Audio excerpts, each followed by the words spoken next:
Thank you. So we're at top of the hour. The future of customer service is the topic for our webinar this week, which I think is going to be absolutely fascinating. I'd like to introduce to you our two speakers. Delighted to be joined by Dr. Nicola Millard, who's the head of customer insight at Futures at the BT Global Innovation Team. And Nicola, you're going to be taking us through the autonomous customer, the latest research from 2015. Absolutely. This is not just hot off the press. It's not even hit the press yet. So it'll be out, I am assured, on the week beginning the 22nd of June for consumption. But I'm going to give you a bit of a sneak preview today. So you heard it from us first. We're then going to be joined by Megan, who's on the news desk, is going to be looking at top tips and questions from the audience. And delighted to welcome back to our webinar program regular panelist Richard Kenny, who's going to be looking at the future of customer service and particularly the view from the contact centre. So some fascinating. Yep, looking from the inside out compared to Nicola's outside in. So some fascinating pieces there. Just a reminder, if you're not already logged into the chat room, that's at callcenterhelper.com/chat. We've got a number of people who've just logged in. Claire in Liverpool, Lee in Edinburgh, Richard in Exeter, Claire in Paisley, Jennifer from Toronto in Canada, Scott from Edinburgh, and Jenny from Newcastle have just logged in there. Leave your tips, predictions, and questions in the chat room. And there'll be a bottle of champagne or a box of chocolates for the best tip or the best prediction there. Replay is going to be available later on today, and we also, if you want to get hold of the webinar slides, you can click on this link here, download webinar slides, and included in that is information you can't find anywhere on the internet, which is a sneak preview of the latest findings of the 2015 trend. So you'll need to download that from this link here on the webinar. So what I'd like to do is I'd like to start off with a poll. We're going to be looking at the future of customer service, and I wonder if you could make a prediction of when you expect your contact center to have more digital traffic than it has voice contacts. Has it already reached that point? Do you expect that to happen within 1 year? Did you expect that to happen within 3 years? Do you expect it within 5 years, or more than 5 years? And I guess if you never think it's going to be there, hit the more than 5 year piece. So I think this is going to be quite interesting. Nicola, do you have any take on where you think the audience is going to be voting here?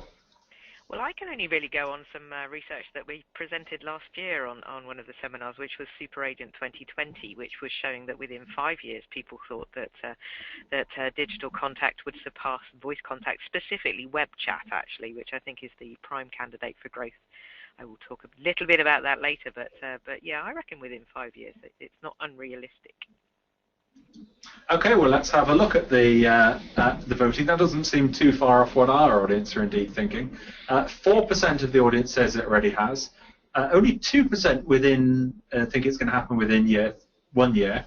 35% within 3 years. 30% within 5 years, and 28% think it's going to be more than 5 years. So it looks like the consensus there would be within sort of 4 or 5 years. So if your research was done last year, that seems to be fairly accurate, but getting slightly closer there. Absolutely. So, and just want to also drill down, and I'd like to, we're going to be looking at effort in a little bit in Nicola's presentation. So just want to ask a question of you, which you can answer in the chat room.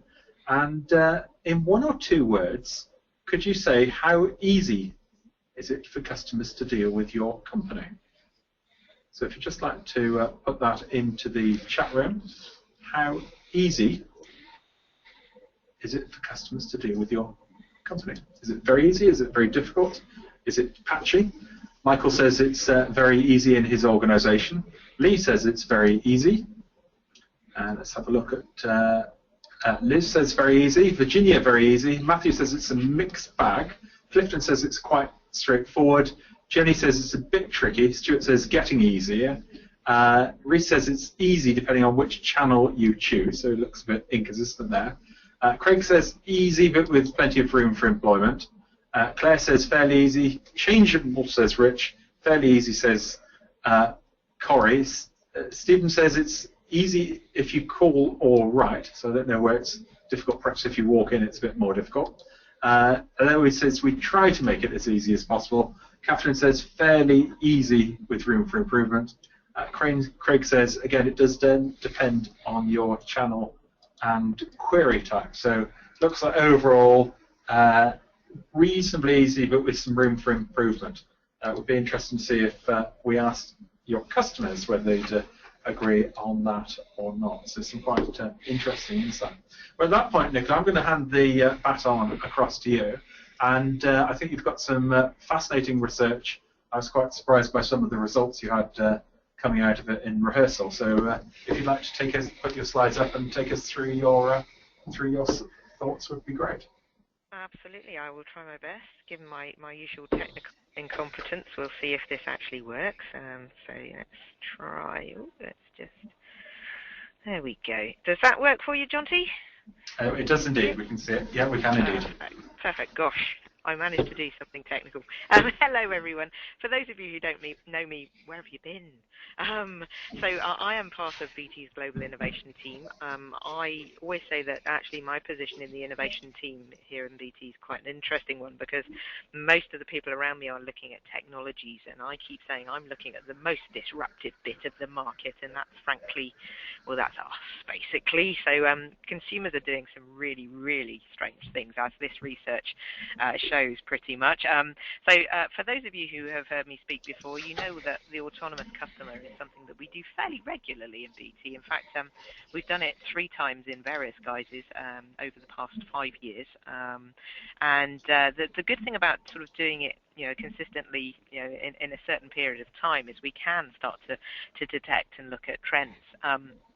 So the autonomous customer is really trying to take the temperature of how customers are engaging with brands and organizations.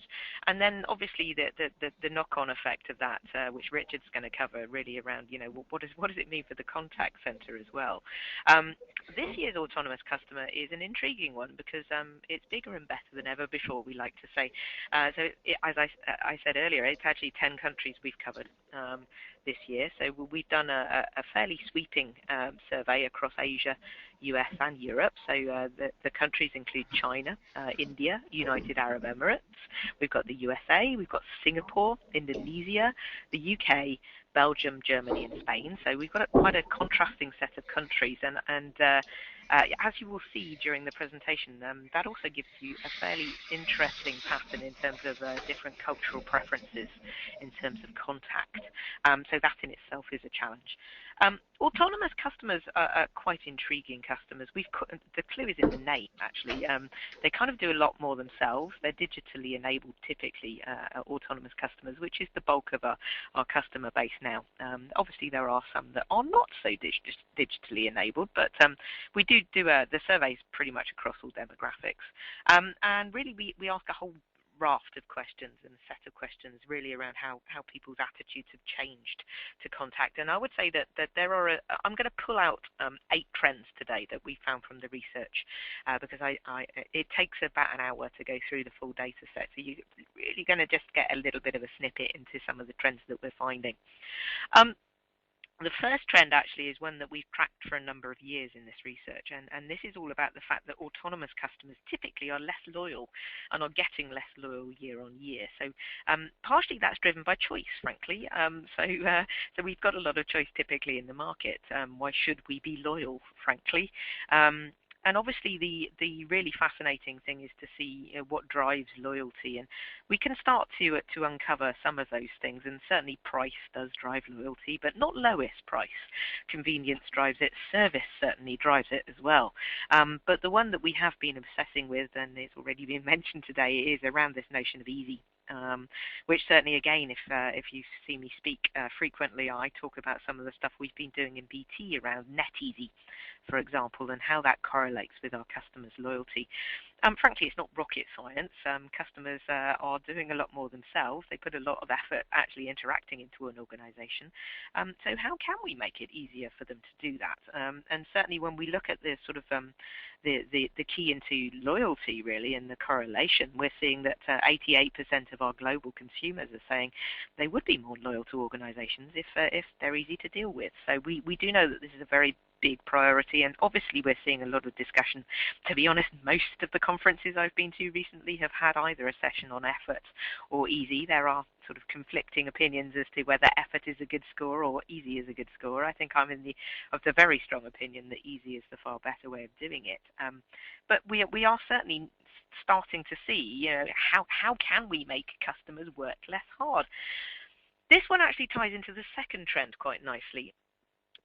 Certainly, one of the things that we are seeing, particularly this year in the data, is although our customers are being autonomous, and they're having to work quite hard as customers, and they like self-service, actually they don't necessarily appreciate the fact that we've buried all the contact numbers now. So they can't find a phone number on the web page. There's no way of contacting the organization because we've tried to cut costs and we've buried all the contact points. And I think the feedback that we're getting from these autonomous customers globally are saying, don't bury your contact points. I do have a problem sometimes. I do need advice. I do need reassurance. I do need to ask some questions. So don't bury the contact points. Actually make them very visible, whether that's on the website.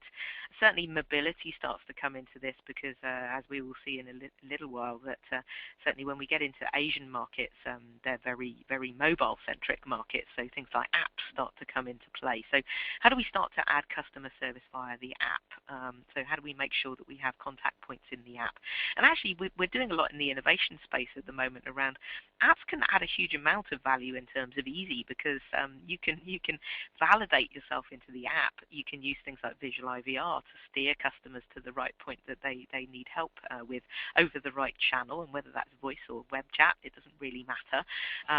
But we aren't burying these contact points anymore. We need to push them out front because when these autonomous customers need help, they really do need help. And phone actually still is one of those primary channels driving this behavior. But email is also close behind, as is chat. And I think chat is where it's at, really, where I'm concerned. So we do need to put self-service in. We need to make self-service easy, but we mustn't bury the contact points. And of course, this leads into the third trend, which frankly isn't going to be a surprise to anyone, which is the fact that omni-channel is still incredibly important to think about when we're designing customer experiences. I have an interesting take on omni-channel because when I ask customers, are you omni-channel customers? They don't know what I'm talking about, basically. And I keep saying I'm not really an omni-channel customer. I'm a goal-directed customer. And typically, because I have more channel choice than I've ever had before as well, I will go to the channel that I think is going to get me to my goal. And if it doesn't, I will very, very, I'll switch to another channel. And I think we're getting this behavior coming out very, very obviously from the data, frankly, that people are, wanting to email the same call center agent they've just talked about. They want to be able to switch from social media, maybe to web chat. All of those things, again, switching from web chat to phone, that ability to switch channels. And frankly, again, the pressure into the contact center is frequently if our agents don't have an email address, you've got a problem if the customer wants to switch channels. So we know this is happening. It's been happening for a while, but I think it's still a particular challenge for most organizations. So omni-channel, definitely omnipresent. But I think one of the really intriguing trends that we see driving this omni-channel behavior is the smartphone. And this is where the data, we do tend to get a bit of an east-west split in the data here, especially in that we tend to get higher smartphone penetration into markets across Asia. So when we look specifically at countries like Indonesia or Singapore or India, where you have typically a very young population for a start, but a population that are armed with a smartphone and apps, we tend to get more channels being used by these guys rather than less, and we start to get bubbling up channels that aren't necessarily regarded as mainstream. So we get things like WhatsApp, for example, bubbling up in Indonesia and Singapore as a channel where people are saying, well, you know, I live and die on WhatsApp. Why can't I actually interact with brands on WhatsApp? Now, there are technical difficulties at the moment with WhatsApp. I don't think there are any open APIs that we can easily engage with. But, you know, and should we actually open more and more doors to customers when they demand it? I always say, if you open more doors, you've got to get more connecting corridors at the back end, connecting these things together, because one of the biggest issues, and we see this accelerated by smartphones, is that because I'm goal-directed, I will go onto the app and see if I can get there. And if I can't get to my goal on the app, I'll switch to hopefully a mobile-enabled website if I'm on my smartphone. And if that works, I'll phone. And if that doesn't work, I'll go onto social media. And I think the biggest problem frequently that organizations come back and say is that you end up double or triple handling the same problem, particularly if you siloed your channels. So you'll end up, you know, taking a phone call from someone who has emailed, who has had a web chat before, but you haven't connected them together. So I think that, you know, we're getting these rather strange behaviors, particularly in Asia, where we are getting this, you know, very smartphone, mobile-centric behavior. But how many channels should we open strategically as organizations? So I think this is a particularly challenging and exciting one to deal with. Interestingly, this is one that came out this year, and it only has come out this year, and it's really around this sort of question. It's not really a surprise, but it's all around security and the fact that people are somewhat, because of press stories around, you know, identity theft and all sorts of things going on, I think there is a growing anxiety around customers around their data. Given that we're leaving trails of data behind us, more on that in a minute, we are certainly getting that sort of paranoia, again, actually more in Asia than we are in Europe, around people worrying about the security of their data on the phone. And of course, there is an interesting dilemma here, because as we make things more secure, we often make them less easy. So these are two trends that almost, you know, are opposites of each other. Because if we make our service absolutely secure, well, as happens to me frequently, I end up locking myself out of my own bank accounts and never, ever able to get back in because it's just too hard. So there is that tension, the fact that security concerns are growing, but how do I make it easy to actually get customers through on an ID&V process, for example, over the phone, without making it overly complicated. So that's an interesting one that really has emerged this year. The next one has been emerging. It came out, I think, in the last Autonomous Customer, really around sort of video culture. And I think video is increasingly a part of our daily lives. There is a sort of a growing engagement around and interest around things like video chat. It's small at the moment, but it's growing. I think there are two elements to this. So we certainly have interactive videos starting to come in quite heavily in terms of sort of expert interaction, whether it be healthcare or mortgage advice. We're starting to get that kind of thing there. There is a small appearance dilemma, and I love the stats here at 71% of us have checked appearance before making a video call. Frankly, you know, I've got to brush my hair, dress, do my makeup, because there is, I call it the underpants dilemma here. Would you want to talk to your bank while sitting on your sofa in your underpants on a video call? Probably not. So there's an image issue, which is why we're seeing maybe more deployed into the branch, because we're probably likely to be fully dressed at that point. So there's that. I would say that it tends to be more expert interactions, but I think we're still exploring the possibilities, and certainly as we get into wearable computing, I think video might be a very intriguing one to explore for very hands-on visual things.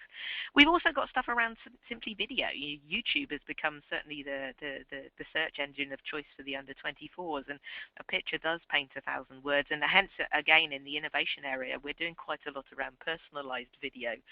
So how can we take data from your own accounts and make it very personal to you and give you maybe a 2-minute video about your mortgage, so that you're actually fully informed about what you need to do rather than necessarily having to call. So we are certainly looking at video from an interactive standpoint, but also how can we provide more information over video, because certainly it's a medium that's growing. Social media certainly isn't going away as part of this. There is a separate piece of research that we've just published specifically on social media. I think it's often a channel of last resort. Obviously, there are a number of customers, in fact, a number of customers using it now.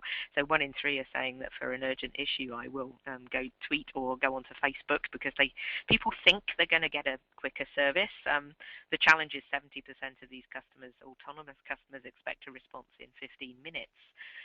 The evidence from the other research that we've done is that's not necessarily being achieved consistently. We were getting wildly variant response times from sort of 8 minutes to 8 hours to never responding at all. So I think we need to think about this as a channel. What's appropriate for social media? How do we intervene proactively? And also, yeah, as I've said before, how do we potentially, because this is a very public channel, how do we pull customers into a more private channel from social media so that we can identify who they are and we can solve their problem rather than necessarily broadcasting all their information on a public channel.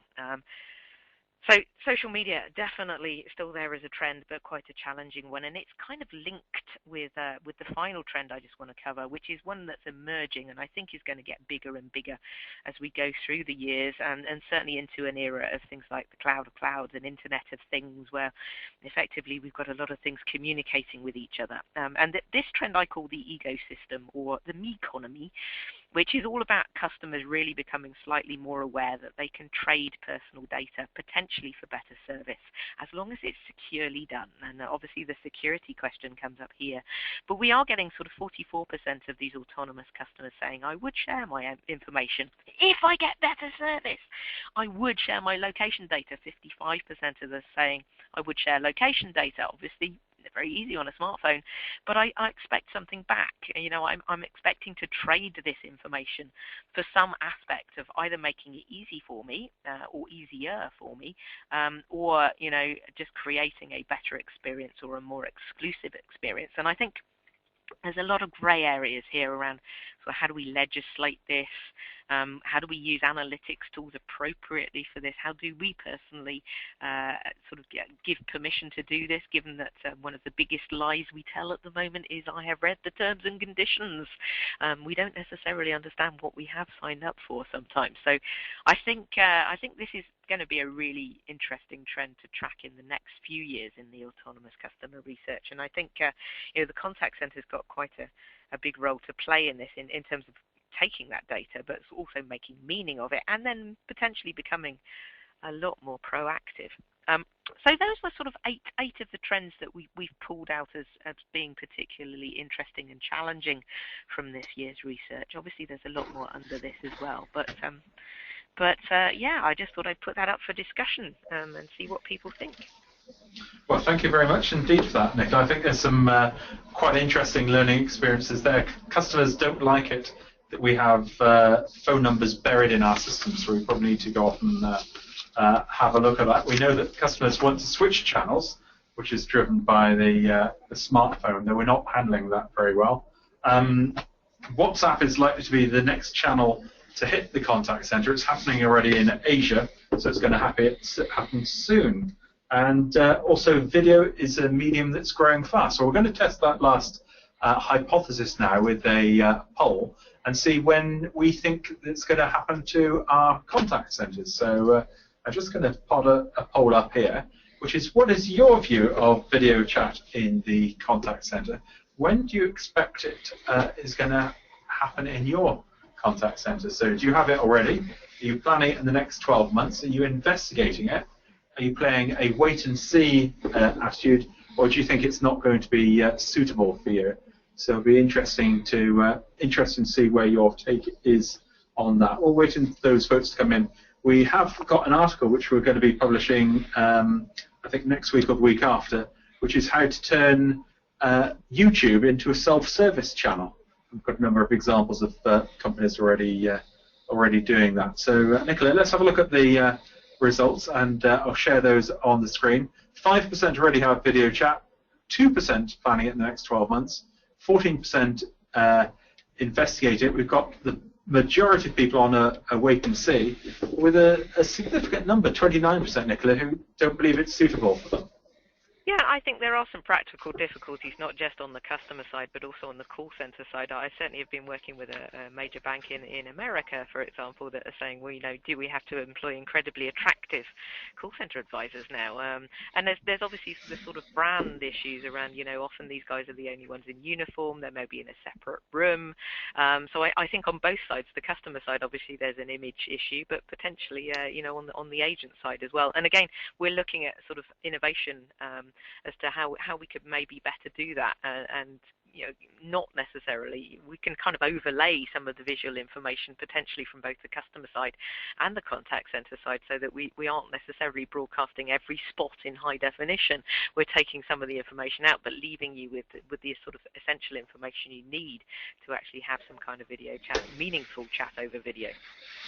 It's interesting, Richard. I mean, that comment about needing to employ good-looking people. I mean, the companies don't apply that logic when they're in a bank saying we can only employ good-looking people in the branch. So, what is it about video you think that causes sort of a sort of dichotomy of opinion? Probably a number of different things, but I look forward to the research next year, Nicola, that talks about swiping right to pick the agent that you most want to talk to on these sorts of things. I think a lot of it is simple things like environment. You've got to control the environment heavily in a contact center so that nobody's walking past in the background, nobody's messing around in the background. Yep.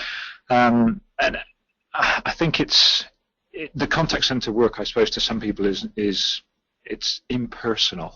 Yes. We hide the connection details, we try and automate as much as we can, so we try and take away the personalization from it, but actually putting video in puts the personalization back. Yeah. So I think that's quite a big cultural barrier to cross for a lot of organizations to try and have that personal connection with people.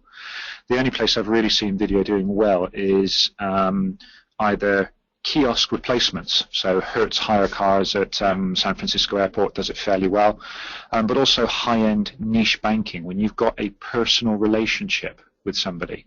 So again, you're not taking an impersonal relationship and trying to force something personal on it. You're taking a relationship where you'd already have personalization on it already. Yeah.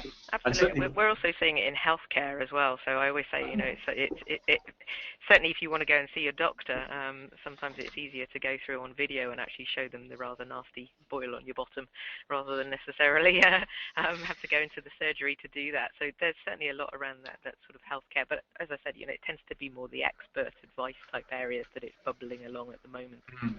Seen some good examples in retail where often the picture on the website isn't particularly good, and people go and get the product and show it to the camera, which is making up for a discrepancy there. But again, a retail environment is something where you're expecting to see people. So it's personalised already, isn't it? Yeah, indeed, and that's overcoming the difficulty that on a lot of websites you only have one photo, perhaps 150 words describing a product. Mm-hmm. Doesn't deal with all that consultative desire that people have to to have a sort of consultation on a product almost.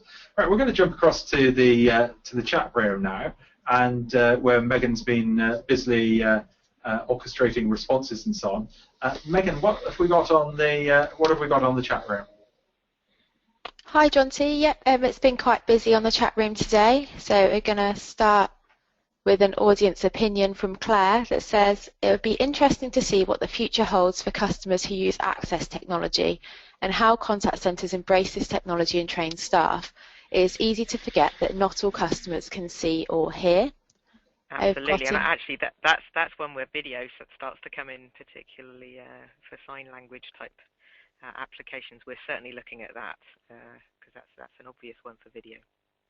Brilliant, thanks Nicola. We've had an opinion in from Jenny that says, the phone will always be necessary for us. We have too many emergency/urgent queries that would not be appropriate to handle via any other channel, but non-urgent queries could certainly all move into another channel. Nicola, is this something that every contact centre experiences? The phone is one of those niche channels that, firstly, it's very accessible. It does deal with complexity. It deals with emotiveness. It comes out fairly universally in the 10-country survey as the #1 channel. It's a very versatile channel, but we are sort of, I think globally at the moment, the experience seems to be that call volumes are going down, but actually average call handle times are going up because the phone is being used for those more complex and emotive stuff, and we're tending to see the digital channels handling a lot of the maybe slightly less complex and slightly less emotive things. But I think it's also a generational point as well, is that if I try and, it sounds odd, but if I try and persuade my kids to use the phone, it's like, really? Can I not text them, or can I not use Viber or something? So there might be a generation coming through that just don't want to use the phone as a first choice. Okay, thanks for that, Richard. We've also had a prediction in from Cindy that says, I think there will always be a need for voice communication. While it will be much less common than it is today, those who are not technically proficient and are experiencing problems with the non-voice communication will always need a voice option. Chat/email communication is very good to answer specific questions. However, the ability to have a real conversation is a great tool for sales and customer service. And the customer experience as it is real-time and doesn't have the delay in response. You also have less misinterpretation of the tone of message. Imagine emergency service calls being only received by chat or email. Even young people will need phone options in some cases. Yep. We've had another opinion in from Lee that says, our customers contact us from all different ages, and some people do prefer to talk on the phone. However, more of the younger generation are contacting us through emails and social media, but web chat would be good to use for our customers in the future. And we've got another tip in from Lee saying, we conduct an IVR survey every week in different departments, and on occasions arrange focus groups to review the service provided. Richard, what do you think of this one? I'd quite like to see what environment they're sort of asking these questions in. So is the IVR survey for their customers? So that's quite a good one, but generally IVR tends to be a little bit self-selective. If you put it before connecting somebody, then it just frustrates them. It probably leads to a negative experience. If you do it after the call, then you're probably going to get a bit of a high dropout rate, is my perception of that, because people have had their query dealt with, and only a few will go on to do the survey. But I do like the fact that they're regularly going out and testing and hopefully making changes based on what they find there. Okay, we've had another opinion from Jenny that says, I think social media will be more commonly used in the future. No need to register another account. And linking in with what Nicola was saying, you can access your Facebook and Twitter easily on smartphones in a way that you'll probably already be comfortable with. Web chat doesn't feel as mobile. Richard, do you agree with this one? Up to a point, social media is really nice and easy and convenient to use. Where I don't think we've got to yet is figuring out the privacy aspects. Will I like one of my utility companies, for example, and give them access to all of my friends to get better service? I'm not sure I'd do that yet on a personal level, because it's giving up a sort of section of privacy that I don't want to do just yet. And I get the idea that social media is often the sort of channel of last resort, in a way, that people often try other channels, and if they don't get success... Yeah, all the sort of social media escalations we've seen that go viral start somewhere else. Okay, I think on the survey we've just done, which is a week snapshot of customers' behaviours against 13 brands, we also see that certain sectors are... It's easier to use social media in, say, the retail sector or the travel sector than it is maybe in financial services. Well, we're not going to discuss the intimate details of our finances in a public channel. We wouldn't do it in the pub. And also their regulators, certainly in financial services, would not necessarily want that kind of activity out there either. And again, utilities, government, that it's much harder to get people engaged. Utilities especially, you don't tend to talk about your water and electricity unless you don't have it or you have a very large bill. So it does depend. Retailers have the brands we love, and travel companies have grumpy travellers with a smartphone and Twitter. Brilliant, thank you. And we've got a final opinion now from Alex that says, my personal experience is that after going through automated systems and emails and filling in electronic forms, I usually end up needing a human to solve my problem, which now means that I'll normally try to go for human interaction or voice communication first time, every time. Most of my social groups seem to have the same preference. And I think that's all we've got time for. Now back to you, John T. Okay, well, thank you very much for that. Some quite fascinating insight there. We're now going to jump across to Richard Kenny, who's going to be taking us through the future of customer service, if you like, looking from the the contact center out, which I think is going to be a fascinating insight. So let's jump across to Richard, if you'd like to put your slides up on the screen. Okay, there we go, Dante. Should we be up there now? Brilliant. All right, thank you. So, as they said, we're going to now turn to how companies are addressing this change in customer behavior. Customers now got many channels to connect with us on, and we talked about omni-channel earlier on. Like you said, Nicola, it's probably more a case of being goal-oriented. I want to achieve something. And what we're seeing a lot of these companies struggle with at the moment is that a lot of the channels are in isolation. There's silos between them. And we are seeing fewer phone calls coming into organizations. But each of those phone calls is probably becoming more important because customers struggle to get a consistent answer from one channel to another. And they are then resorting to a phone call to try and get the final information, to speak to a person, to sort of have a personal experience and to engage with a company. And what we're finding is that exercise to try and get rid of those silos and try and merge those channels together means that companies are really questioning what they call the function that used to be the call center. Is it a call center, a contact center, a customer service? Some of these definitions really feel a bit too narrow nowadays to really say what we're doing and how we're interacting with companies. So, yeah, for internal reasons, we call it customer interactions, just to sort of cover the many different channels that we work across. And trying to move to this method of smarter customer interactions is what we've been trying to do internally and what we're seeing a lot of companies do at the moment. To try and make it easy, we've broken it down into 3 different areas. And it's people, which is your culture, your management, your employees. It is the spaces, the buildings that you work in, and the technology that you use to connect with your customers or to connect internally as well. Now, first up is, for me, the hardest area of any organization to change, which is the people or the culture within those. You can easily move to a new office, you can easily buy new technology, but it takes a lot longer to change the culture within a contact center or customer services environment. Now, one of the biggest changes that we're starting to see at the moment is this, like we said earlier on, this recognition that the calls coming into organizations are more critical. There are fewer of those calls, but each of them is more important. Each of the call times are increasing. I know from within our own organization, our handle time has doubled over the last 5 years because of the complexity of inquiries that we're dealing with. 2.5 minutes to 5 minutes. It's not a big step in absolute numbers, but in percentage terms, it's huge for us to deal with. But also the customers, when they call us, to them, that's an escalation. We used to be dealing with escalations which were going from a frontline caller to a manager.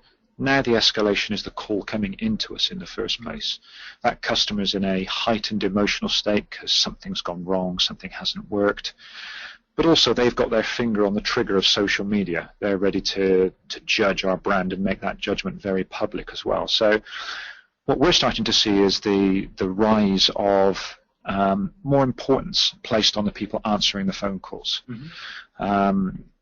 Many organizations are starting to try and move away from the job title agent.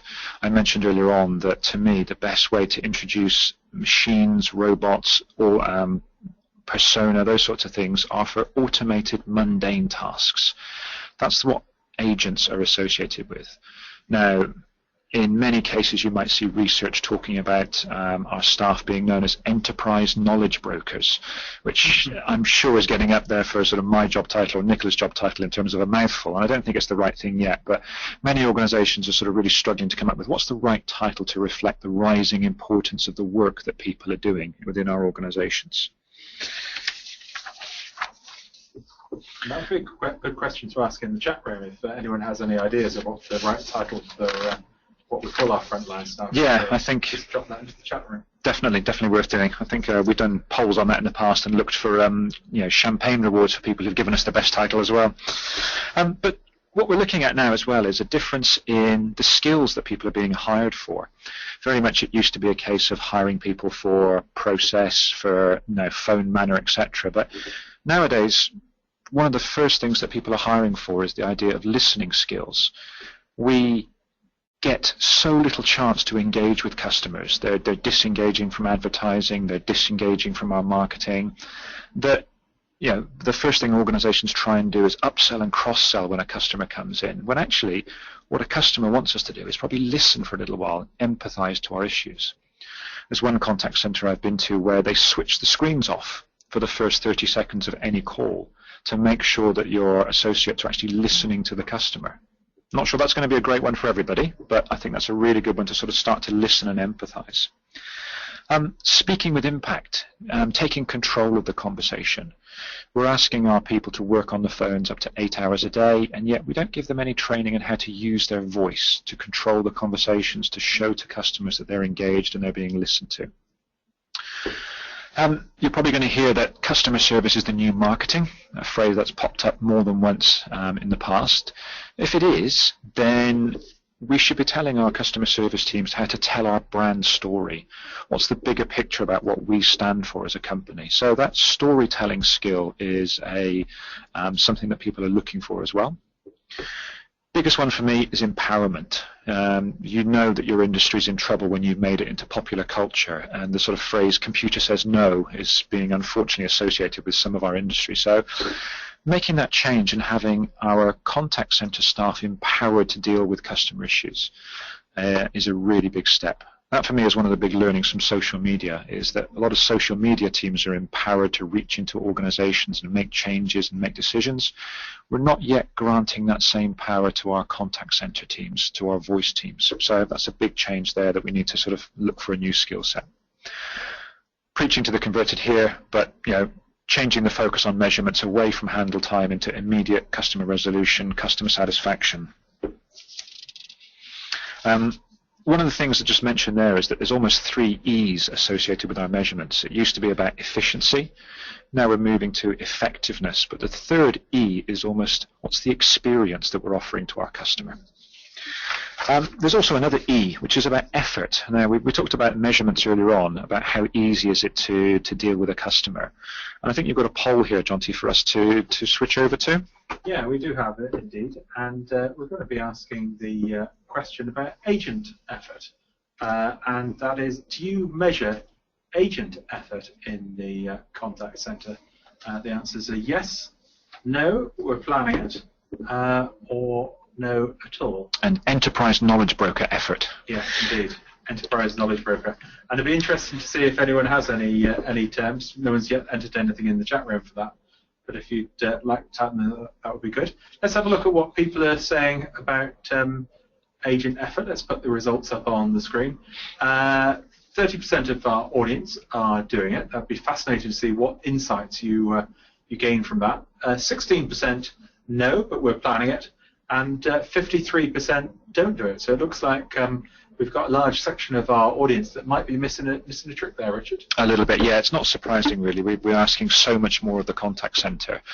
Like I said, our traditional advertising is breaking down at the moment. It's not working as effectively as it used to.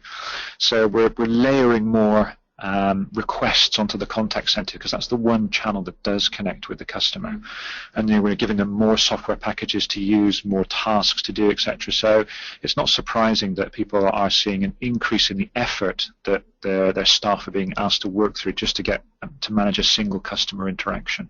Yeah, I was on a phone call recently, and I almost felt for the agent, because I asked a question, so I could do that, but it needs, so much.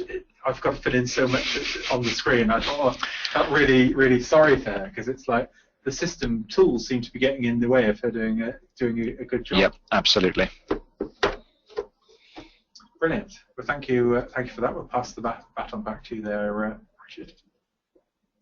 There we go.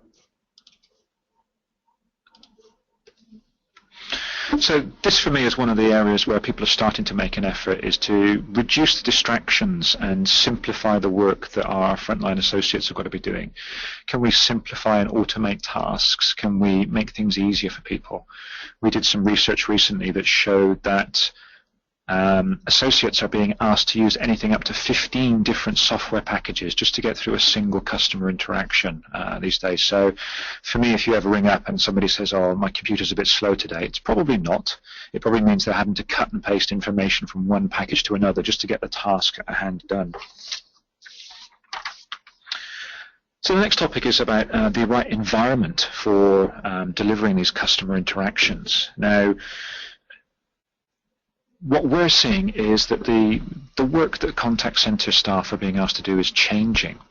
And that change is driving a need for very different environments. We've all seen the classic contact center, big open warehouse, very noisy, high ceilings, etc. Well, if you think about the different channels that we're managing now, then web chats, social media, those sort of activities require a lot more concentration. So we can't really put those people in the same environment. I think in the past we've asked people to manage up to 5 different web chats simultaneously, which you just absolutely got to have 100% concentration on. So we're seeing these 4 different workspaces come up as ways to acoustically treat your business to ensure that you can concentrate properly. I think we did a poll either last year or the year before on this webinar, and we found that about 50% of contact centers have some form of problem with background noise. Yeah. So you need a communicate space, quite aggressively acoustic controlled so that people can speak loudly there, but then voice doesn't travel. We need somewhere to concentrate. So this is our web chats, this is our social media, something where you've got a lot of quietness there. Collaboration spaces, more and more you're having team meetings in the middle of the contact center, which just distracts everybody. Yeah. So lots of ad hoc collaboration spaces are needed. I was certainly very impressed with the acoustic pods in the offices here in Swindon, where you can go in and there's a little acoustic door you can close, and actually, even though someone is only literally 3 feet away from you, you can't actually hear what they're saying. It's quite amazing. Fantastically, really good to use those here. And by unfortunate clash of schedules today, we realised that we're showing around about 60 school kids around our building today. So our acoustics here are being put to the absolute test today. The last zone is really what I call the contemplate zone. It's a breakout zone. It's a relaxing zone, whatever you want to call it. But we need to appreciate the work that we're asking people to do is getting harder and harder. There's more pressure involved in it. So we need to give them a chance to come off, to break, to relax, and then come back re-energized to the work. One area that a lot of people are investigating is the idea of working from home. Now, this works for some businesses. It doesn't work for other businesses. It's not the panacea to fix everything. But many people are finding that acoustic issues can be solved pretty quickly by getting people to work at home. You get people out of a noisy environment, you suddenly find their productivity increases by about 10%.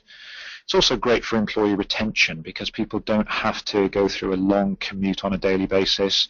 They get more free time to themselves, a bit more of a work-life balance. So really popular in the US, quite popular in the UK, not so popular across continental Europe at the moment, and not really increasing either. But like I said, for those companies that do get it to work, they really embrace it strongly.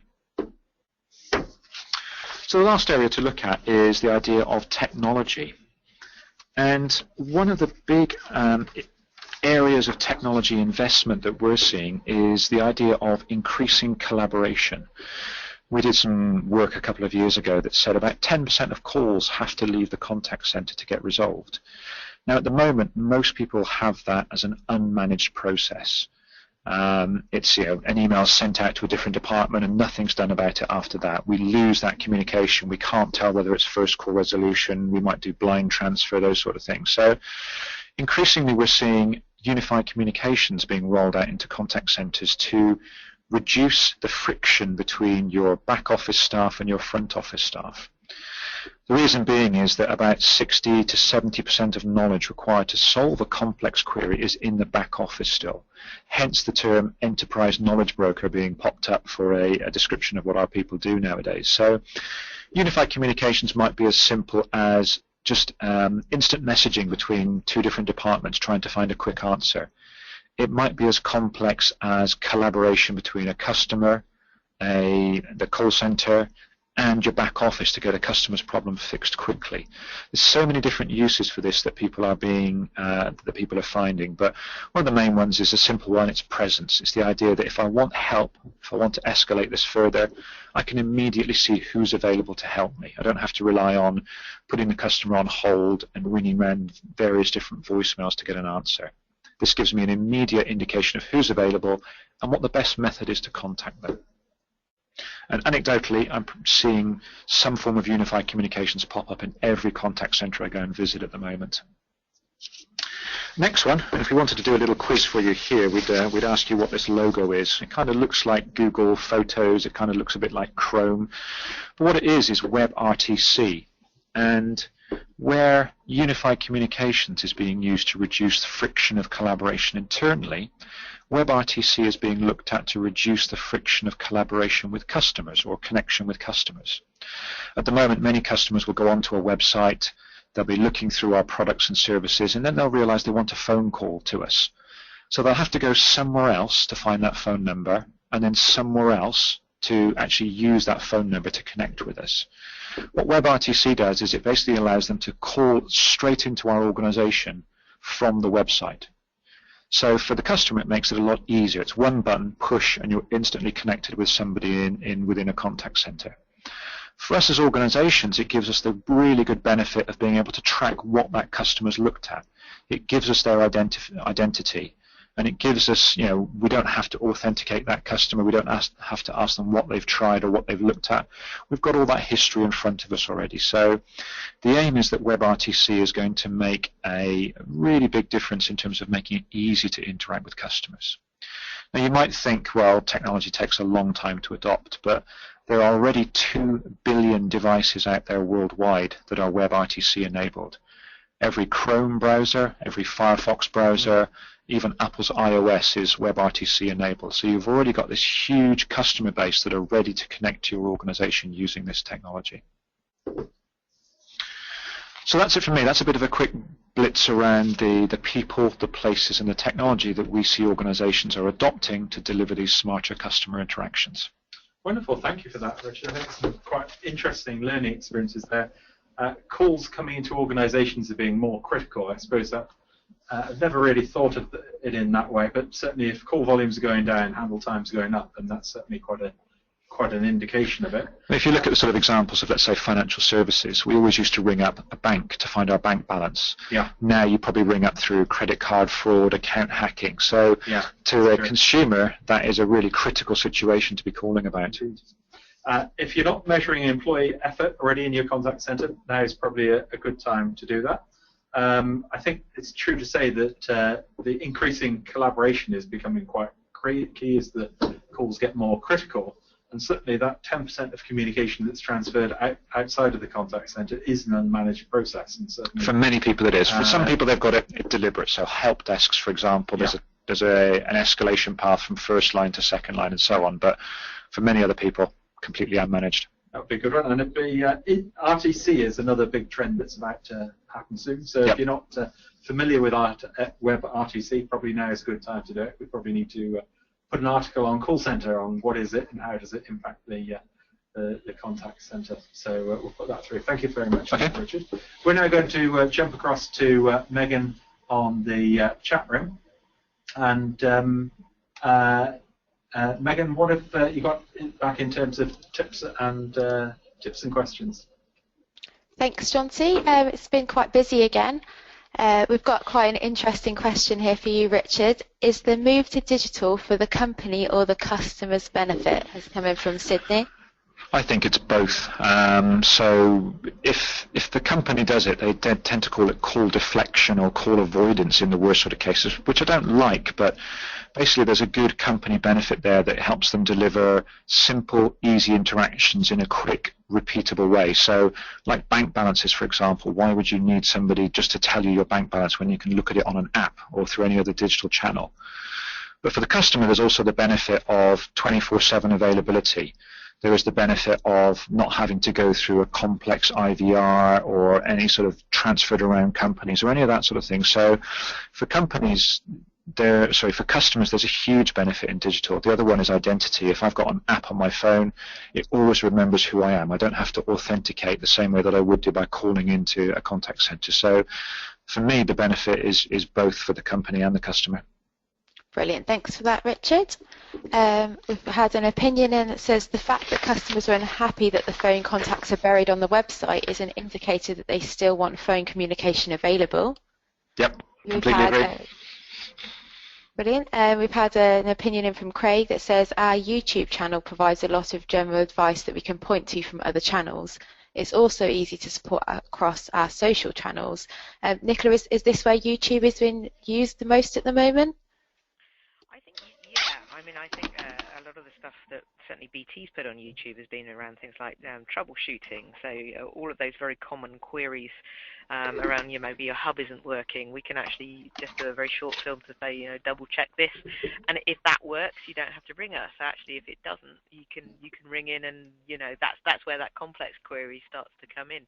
So I think increasingly we are seeing that sort of YouTube thing, but I also think that the personalized aspect of personalized video is a really intriguing one, where we can actually start to take customers' data and actually personalize it to that person, so that it makes it incredibly relevant to each individual. So I think video is just, not necessarily sort of video chat, but I think video full stop is going to be a very intriguing channel, certainly for things like call deflection into the future.